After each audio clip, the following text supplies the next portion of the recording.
दोस्तों नमस्कार, ये है मार्गदर्शन फॉर सिविल सर्विसेज। मैं अनुराग चौधरी। दोस्तों उत्तर प्रदेश लोक सेवा आयोग द्वारा आयोजित किए जाने वाले आरओ यानी समीक्षाधिकारी सहायक समीक्षाधिकारी प्रीवियस ईयर्स पेपर्स रिवीजन के क्रम में हम प्रस्तुत कर रहे हैं। सामान्य अध्ययन के अंतर्गत इतिहास के महत्वपूर्ण प्रश्नों का व्याख्यात्मक हल। इस वीडियो में हम मुगल वंश से संबंधित महत्वपूर्ण प्रश्नों को कवर करेंगे जो आपके आगामी परीक्षाओं के लिए बहुत ही उपयोगी हैं। तो आइए शुरू करते हैं आज का वीडियो। उत्तर प्रदेश आरओ सामान्य अध्ययन इतिहास के महत्वपूर्ण प्रश्नों का रिवीजन। पहला प्रश्न है दोस्तों, देखिए, अफगानिस्तान पर आधिपत्य के समय बाबर को किसने भारत पर आक्रमण करने के लिए आमंत्रण दिया था? ऑप्शन है आपके उस्ताद अली, मुस्तफ़ा, दौलत खां या फिर हसन खान। आपको बताना है। तो सही उत्तर क्या है दोस्तों? देखिए, अफगानिस्तान पर आधिपत्य के समय बाबर को दौलत खां ने भारत पर आक्रमण करने के लिए निमंत्रण दिया था। बहुत ही महत्वपूर्ण प्रश्न है, बार बार परीक्षाओं में ये प्रश्न पूछा भी गया है। इसकी व्याख्या आप देख लीजिए कि अफगानिस्तान पर आधिपत्य के समय बाबर को पंजाब के सूबेदार दौलत खां लोदी ने भारत पर आक्रमण करने के लिए आमंत्रित किया था। दौलत खां लोदी को ये भ्रम था कि अन्य लुटेरे शासकों की तरह बाबर भी हिंदुस्तान को लूटकर वापस लौट जाएगा, जिससे इब्राहिम लोदी की स्थिति कमज़ोर हो जाएगी और वह इसका लाभ उठाकर अपनी स्थिति मजबूत कर सकता है, लेकिन ऐसा नहीं हुआ था। अगला प्रश्न है दोस्तों, मध्यकालीन भारत के मुगल शासक वस्तुतः क्या थे? फारसी यानी ईरानी, अफगान, चगताई तुर्क या उपर्युक्त में से कोई नहीं। तो सही उत्तर है चगताई तुर्क। याद रख लीजिए दोस्तों, ऑप्शन सी आपका सही उत्तर है। मध्यकालीन भारत के मुगल शासक वस्तुतः चगताई तुर्क थे। और देखिए, मुगल शासक वास्तव में तुर्कों की चगताई नामक शाखा से संबंधित थे। इस शाखा के का नाम प्रसिद्ध मंगोल नेता चंगेज खां के द्वितीय पुत्र के नाम पर पड़ा था, जिसके अधिकार में मध्य एशिया तथा तुर्कों का देश तुर्किस्तान शामिल था। अगला प्रश्न है दोस्तों, राणा सांगा ने निम्नलिखित युद्धों में किसमें बाबर के विरुद्ध लड़ाई की थी? आपको बताना है। बहुत ही महत्वपूर्ण प्रश्न है। ऑप्शन है पानीपत का युद्ध, खानवा का युद्ध, चंदेरी का युद्ध या घाघरा का युद्ध। तो सही उत्तर है राणा सांगा ने खानवा के युद्ध में बाबर के विरुद्ध लड़ाई लड़ी थी। याद कर लीजिए दोस्तों, बाबर ने खानवा के युद्ध में जिहाद की घोषणा की थी। खानवा का युद्ध मार्च 1527 में बाबर और राणा सांगा के बीच हुआ था। इस युद्ध में राणा सांगा पराजित हुआ और इसी युद्ध में विजयश्री मिलने के उपरांत बाबर ने गाजी की उपाधि धारण की थी। अगला प्रश्न है दोस्तों, निम्नलिखित में से किस शासक ने शाहरुख नामक चांदी का सिक्का चलाया था? ऑप्शन देखिए, अकबर, बाबर, हुमायूं या शाहजहां। तो उत्तर है बाबर ने। दोस्तों, शाहरुख नामक चांदी का सिक्का बाबर ने चलाया था। अब आइए हुमायूं और शेरशाह से संबंधित महत्वपूर्ण प्रश्नों को देखते हैं। पहला प्रश्न है दोस्तों, शेरशाह सूरी का अंतिम अभियान किस राज्य के विरुद्ध था? आपको बताना है। बहुत ही महत्वपूर्ण प्रश्न है। कालिंजर, मालवा, कन्नौज या गौड़। तो सही उत्तर है शेरशाह सूरी का अंतिम अभियान कालिंजर के विरुद्ध था। ऑप्शन ए आपका सही उत्तर है। दोस्तों यहाँ पर देखिए, कालिंजर विजय 1545 के दौरान जब शेरशाह के सैनिक उक्का यानी गोले फेंकने में व्यस्त थे तो बारूद से भरा हुआ एक गोला दुर्ग की दीवार से टकराकर वहां गिरा, जहां बारूद से भरे हुए बहुत से गोले रखे हुए थे, जिससे गोलों में आग लग गई और वे फट फट कर सभी दिशाओं में विध्वंस करने लगे। शेरशाह वहां से अधजला बाहर निकला। यद्यपि दुर्ग जीत लिया गया, किंतु यही जीत शेरशाह के लिए अंतिम हो गई। 22 मई 1545 को उसका कालिंजर में ही देहांत हो गया। कालिंजर का अभियान शेरशाह का अंतिम अभियान था। उस समय वहां का राजा कीरत सिंह था। अगला प्रश्न है दोस्तों, शेरशाह के अंतर्गत तांबे के दाम और चांदी के रुपया की विनिमय दर क्या थी? तो उत्तर है 64 और 1 के अनुपात में। दोस्तों, शेरशाह की मुद्रा व्यवस्था अत्यंत विकसित थी। इसने शुद्ध चांदी का रुपया 178 ग्रेन तथा तांबे का दाम 380 ग्रेन चलाया। दाम और रुपया की विनिमय दर 64 और 1 के अनुपात में थी। अगला प्रश्न है दोस्तों, निम्नलिखित घटनाओं पर विचार कीजिए और उन्हें क्रम के अनुसार व्यवस्थित कीजिए। देखिए, दौराह का युद्ध, कन्नौज का युद्ध, सामूगढ़ का युद्ध और चौसा का युद्ध। तो दौराह का युद्ध कब हुआ था, याद रखिएगा 1532 में। कन्नौज का युद्ध 1539 में हुआ था दोस्तों। सामूगढ़ का युद्ध जो है, कन्नौज का युद्ध जो है ये कब हुआ था, 1540 में। एक बार याद रखिए 1540 में। सामूगढ़ का युद्ध जो है ये 1658 में हुआ था और चौसा का युद्ध 1539 में। तो याद रखिए, दौराह का युद्ध 1532 में, चौसा का युद्ध 1539 में, कन्नौज का युद्ध 1540 में और सामूगढ़ का युद्ध 1658 में हुआ था। तो सही क्रम हो जाएगा 1, 4, 2 और 3। तो यहाँ पर आप देखिए 1, 4, 2 और 3, सही उत्तर कौन सा हो जाएगा, ऑप्शन बी सही उत्तर हो जाएगा। इन युद्धों का जो सही क्रम है वो हो जाएगा, सबसे पहले दौराह का युद्ध 1532 में, फिर चौसा का युद्ध 1539 में, कन्नौज का युद्ध 1540 में और सामूगढ़ का युद्ध 1658 में हुआ था। अगला प्रश्न है दोस्तों, निम्नलिखित मध्ययुगीन शासकों में कौन एक उच्च शिक्षित था, बलबन, अलाउद्दीन खिलजी, इब्राहिम लोदी या शेरशाह। तो सही उत्तर है इन विकल्पों में शेरशाह दोस्तों उच्च शिक्षित था। शेरशाह सूरी ने जौनपुर में अपनी औपचारिक शिक्षा प्राप्त की थी, जो उस समय उच्च शिक्षा का एक महत्वपूर्ण केंद्र था। अगला प्रश्न है दोस्तों, शेरशाह सूरी के संदर्भ में निम्नलिखित में से कौन से कथन सही हैं, आपको बताना है। वह एक शानदार प्रशासनिक व्यवस्था के निर्माता थे, बिल्कुल सही है। हालांकि एक शासक के रूप में उनके गुण युद्ध के मैदान पर उनकी जीत से अधिक उल्लेखनीय नहीं थे, तो गलत हो जाएगा। तो सही उत्तर केवल और केवल एक आपका सही हो जाएगा। दोस्तों आप जान लीजिए, शेरशाह सूरी का जन्म 1540 में। शेरशाह सूरी का जो शासनकाल था 1540 से 1545 था और शेरशाह का भारत के मध्ययुगीन शासकों में महत्वपूर्ण स्थान है। वह एक शानदार प्रशासनिक व्यवस्था का निर्माता था। प्रशासन के क्षेत्र में उसके द्वारा किए गए सुधारों के कारण उसे अकबर का पुरोगामी माना जाता है। कथन एक सत्य है। एक शासक के रूप में शेरशाह के गुण युद्ध के मैदान पर उसकी जीत से अधिक उल्लेखनीय थे। युद्ध के मैदान पर यदि उसे कुछ युद्धों में सफलता प्राप्त हुई तो कुछ युद्धों में असफलता का भी सामना करना पड़ा। जैसे हुमायूं ने दौराह यानी देवरा नामक स्थान पर अफगानों को पराजित किया, जिसमें शेरशाह भी शामिल था। इसी तरह शेरशाह द्वारा मारवाड़ पर विजय विश्वासघात का प्रतिफल था, जबकि प्रशासक के रूप में उसके द्वारा किए गए कार्य इतिहास में महत्वपूर्ण स्थान रखते हैं। उदाहरण के लिए उसके द्वारा किए गए राजस्व सुधारों के तहत राजकोष में वृद्धि हुई। सैन्य सुधारों के तहत उसने अलाउद्दीन खिलजी द्वारा भारत में स्थापित घोड़ों को दागने की प्रथा को कड़ाई से लागू किया और इसने पुराने घिसे पीटे सिक्कों के स्थान पर शुद्ध सोने, चांदी और तांबे के सिक्कों का प्रचलन किया। इसने शुद्ध चांदी का रुपया 178 ग्रेन और तांबे का दाम 380 ग्रेन चलाया और इस प्रकार शेरशाह की न्याय व्यवस्था भी मध्ययुगीन भारत में अप्रतिम स्थान रखती है। अगला प्रश्न है दोस्तों, दिल्ली के पुराने किले के भीतर बनी मस्जिद किला ए कोहना का निर्माण किसने कराया था। ऑप्शन देखिए बहुत ही महत्वपूर्ण है। ऑप्शन है आपके हुमायूं, शेरशाह, अकबर या शाहजहां। तो सही उत्तर है शेरशाह। दोस्तों याद रखिए, दिल्ली के पुराने किले का निर्माण हुमायूं ने करवाया था और दिल्ली स्थित पुराना किला के भवनों, किला ए कोहना मस्जिद, शेर मंडल इत्यादि का निर्माण शेरशाह सूरी ने करवाया था। अब आइए देखते हैं मुगल वंश के सबसे महानतम शासक अकबर से संबंधित महत्वपूर्ण प्रश्नों को। पहला प्रश्न है दोस्तों, अकबर का शासन जाना जाता है क्षेत्रों को जीतने के लिए, अपनी प्रशासनिक व्यवस्था के लिए, न्यायिक प्रशासन के लिए या उसकी धार्मिक कट्टरता के लिए। तो सही उत्तर विकल्पों में से बताना है। दोस्तों अकबर का शासन क्षेत्रों को जीतने, प्रशासनिक व्यवस्था और न्यायिक प्रशासन के लिए जाना जाता है। धार्मिक कट्टरता अकबर में नहीं थी, क्योंकि अकबर की नीति धार्मिक सहिष्णुता की नीति थी। 1, 2 और 3 आपके सही हो जाएंगे। ऑप्शन बी सही उत्तर है। दोस्तों आप जान लीजिए, अकबर अपनी धार्मिक कट्टरता के लिए नहीं बल्कि धार्मिक उदारता और धार्मिक सहिष्णुता के लिए जग प्रसिद्ध है। उसके द्वारा प्रतिपादित सुलह ए कुल की नीति इसका सबल प्रमाण है।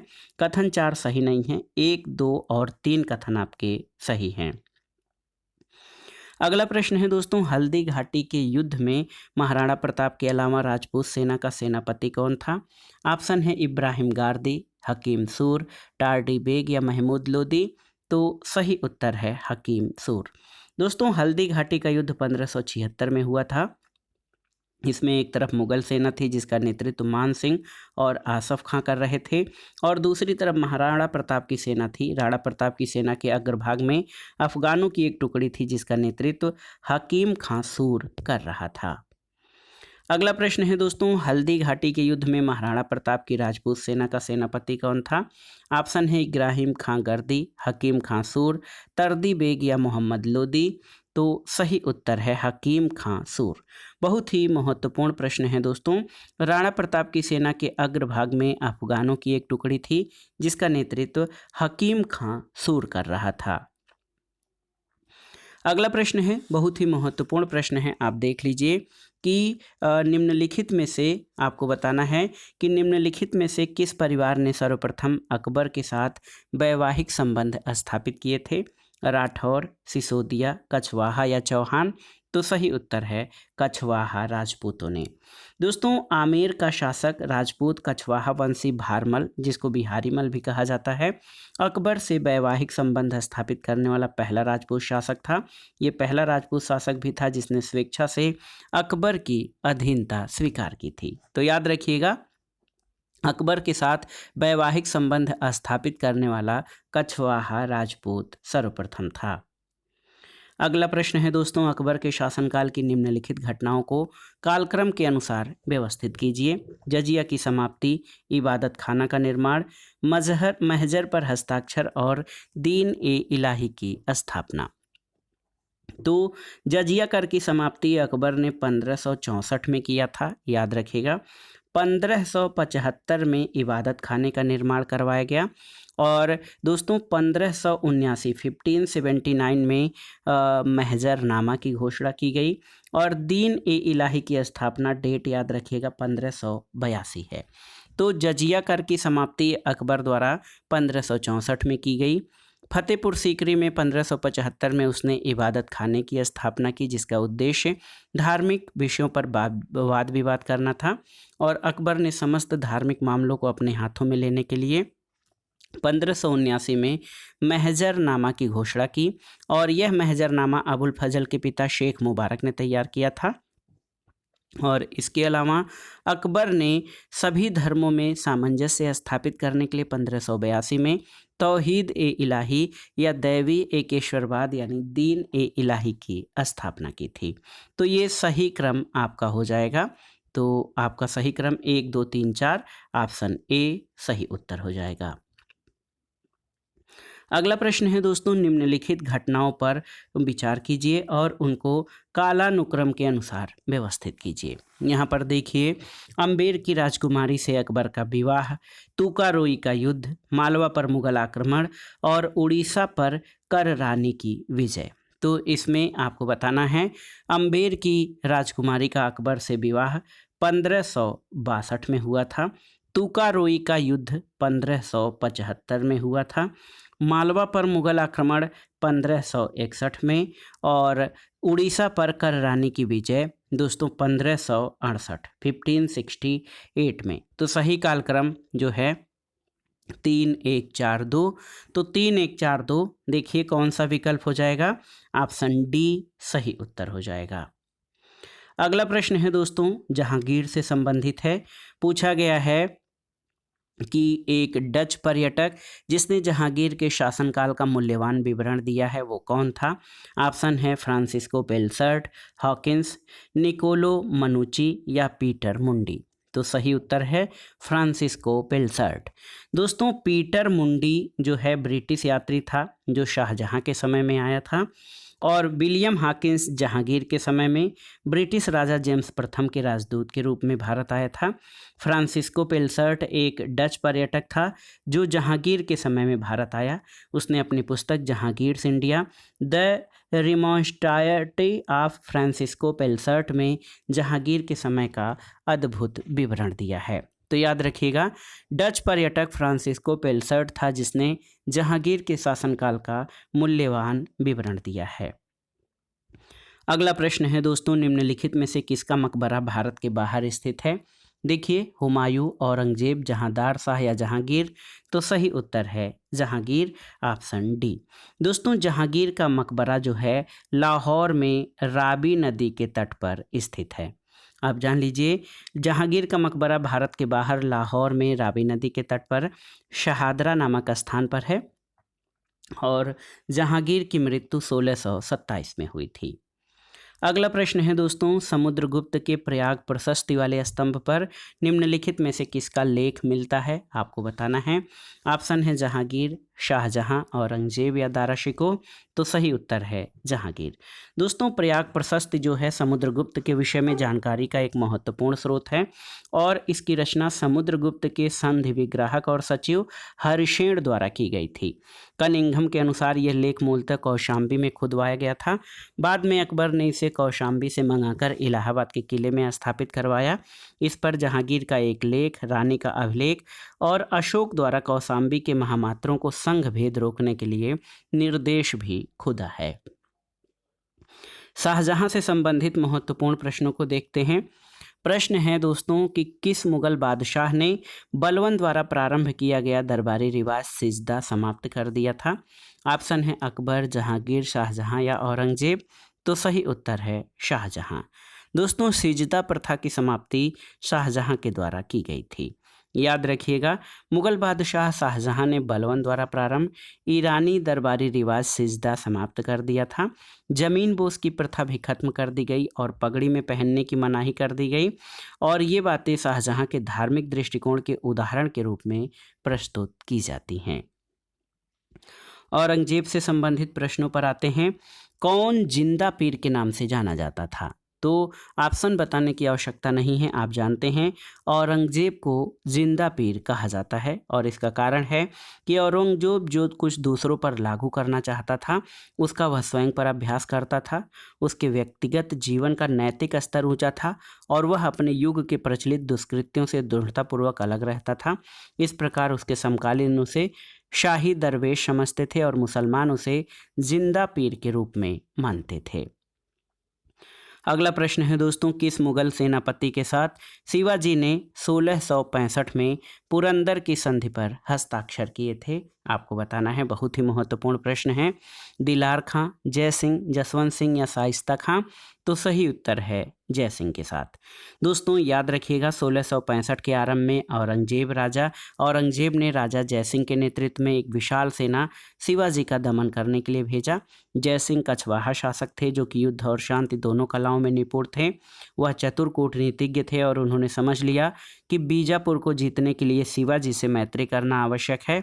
इसलिए 1665 का जो है संधि हुआ था। पुरंदर के किले पर मुगलों की विजय और राजगढ़ की घेराबंदी के बावजूद उन्होंने शिवाजी से संधि की। पुरंदर की ये संधि जून 1665 ईस्वी में हुई थी। अगला प्रश्न है दोस्तों, दिल्ली के लाल किले में मोती मस्जिद का निर्माण किसने करवाया था? आपको बताना है। ऑप्शन है अकबर, जहांगीर, शाहजहां या औरंगजेब। तो सही उत्तर है औरंगजेब ने। दोस्तों, दिल्ली के लाल किले के अंदर औरंगजेब ने संगमरमर की एक मस्जिद मोती मस्जिद का निर्माण करवाया, क्योंकि शाहजहां ने अपनी योजना के अनुसार किले के अंदर मस्जिद का निर्माण न करवाकर किले के बाहर जामा मस्जिद का निर्माण करवाया था। इसलिए औरंगजेब ने किले के अंदर मस्जिद की आवश्यकता का अनुभव कर मोती मस्जिद का निर्माण करवाया था। तो याद रखिएगा, दिल्ली के लाल किले में मोती मस्जिद का निर्माण जो है वो औरंगजेब के द्वारा कराया गया था। अगला प्रश्न है दोस्तों, बहुत ही महत्वपूर्ण प्रश्न है, आप देख सकते हैं। इसमें आपसे पूछा गया है कि देखिए महत्वपूर्ण है कि किसे शाहजहां ने शाह बुलंद इकबाल की पदवी दी थी? शाह बुलंद इकबाल की पदवी शाहजहां ने किसे दी थी?